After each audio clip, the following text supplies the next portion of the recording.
私たち家族は子どもたちの春休みに合わせて2月の第3週に長期休暇を取ることにしました。東京ディズニーリゾートには直近に何度も行ったため、今回は USJ に2泊3日の旅行を計画しました。実は家族で USJ に行くのは2回目でした。初めて行ったのは2011年3月。ディズニーランドホテルを予約して楽しむ予定でしたが、ご存知の通り東日本大震災が起こり、ディズニーリゾート全体も被災し、しばらくの営業停止となりました。子どもたちが非常に残念がっている姿を見て、お父さんが何とかするからと急遽ホテル近鉄ユニバーサルシティを一泊食事なしで予約しました。この旅行が私たち家族にとって USJ への弾丸初ツアーとなりました。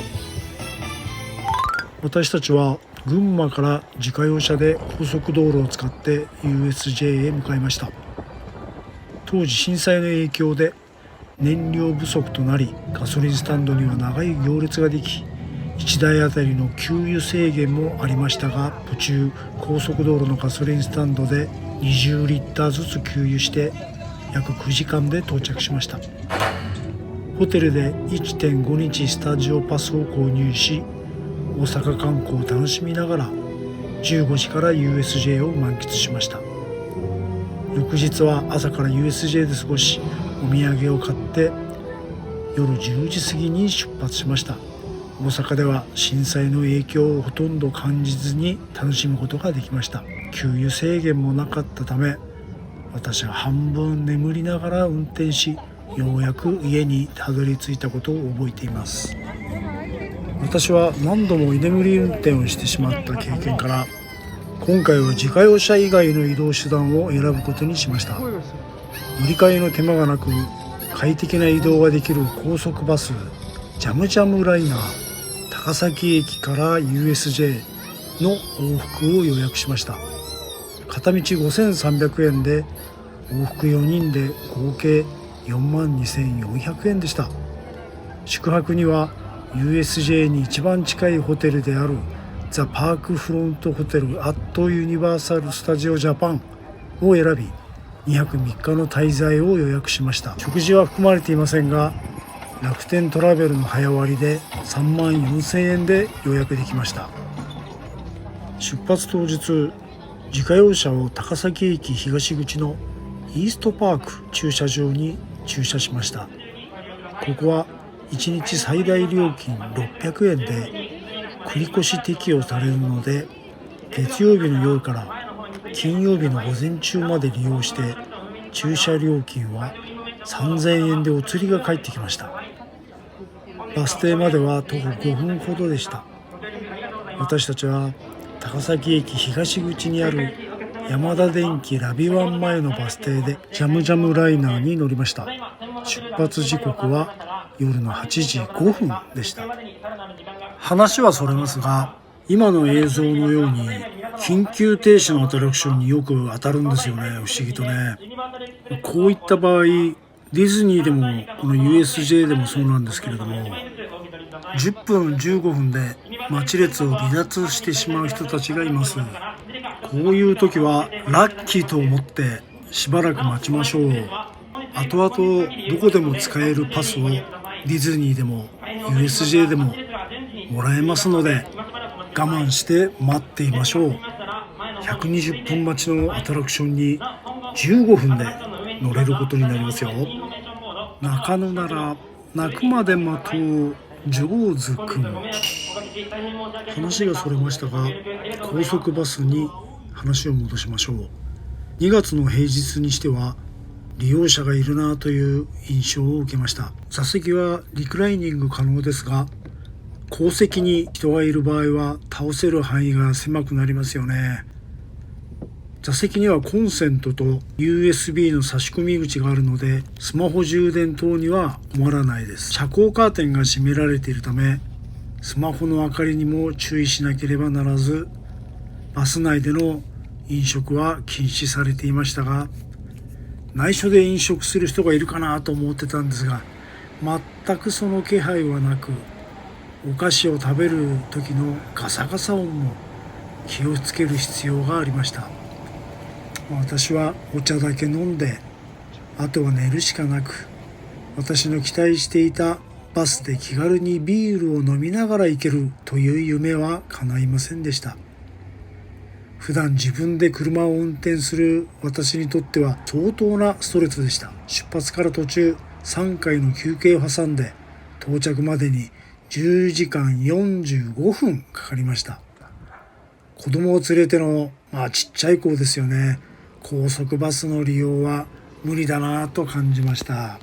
移動手段は予算に余裕があれば乗り換えが面倒ですが、新幹線をお勧めします。往復4人で合計12万円かかりますけど、4時間半で到着します。自家用車の場合は高速料金往復で2万円以上、燃料代や駐車場代もかかるでしょう。休憩を取りながら9時間かかります。子供が小さい場合や運転手が複数いるなら自家用車がいいですね。また5月後半に行くことになりました。またストレスですが、高速バスのジャムジャムライナーを利用することにしました。今回出発は土曜日なので、1人当たり片道7500円。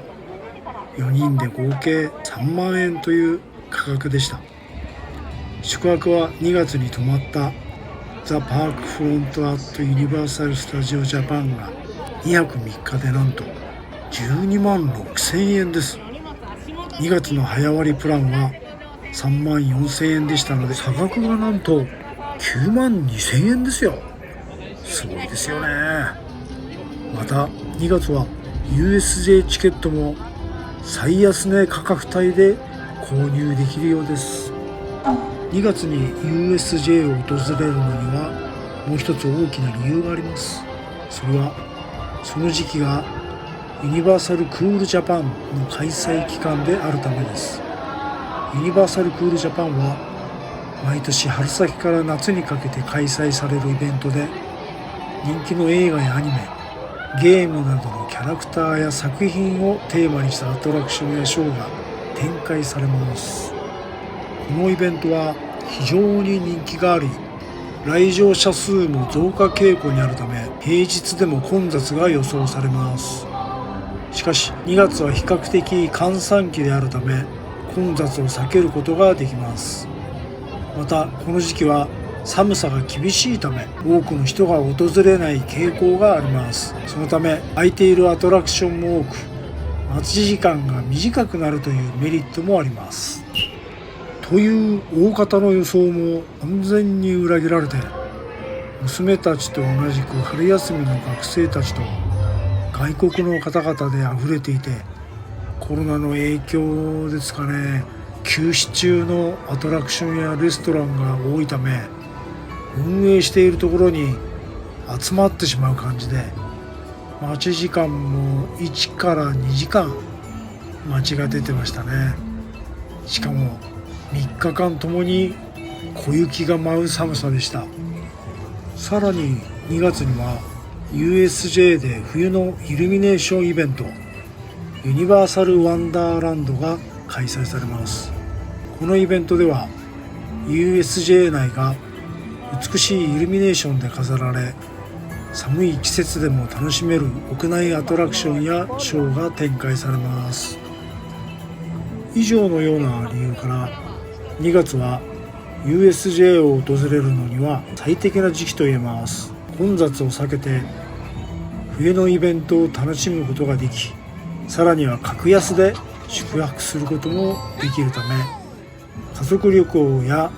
友人同士の旅行にもおすすめです。またホテルの宿泊についても早期予約や割引プランを利用することで費用を抑えることができます。ご紹介したように USJ への行き方についていくつかの選択肢があります。自家用車で行く場合は高速道路の料金や燃料、駐車場代がかかりますが、比較的自由に行動できるメリットがあります。一方で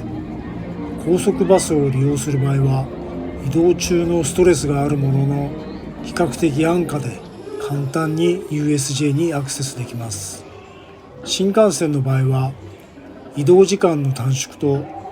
お父さんがお酒を飲めるというメリットはありますが、荷物を持って移動や乗り換えをすること、コストもかかるなどデメリットもあります。 USJ へのアクセス方法を選ぶ際には、自分たちの優先する条件を考慮して最適な方法を選ぶと良いでしょう。また高速バスやホテルの宿泊予約などは早めの予約がお得になることが多いので、計画的に準備することが大切です。以上、群馬周辺から USJ に行くならホテル代、交通費など合わせてハイシーズンと比べて10万円以上もお得な2月の平日に行けでした。ご視聴ありがとうございました。少しでも良かったと思った方は高評価とチャンネル登録していただけると今後の励みになります。これからもよろしくお願いします。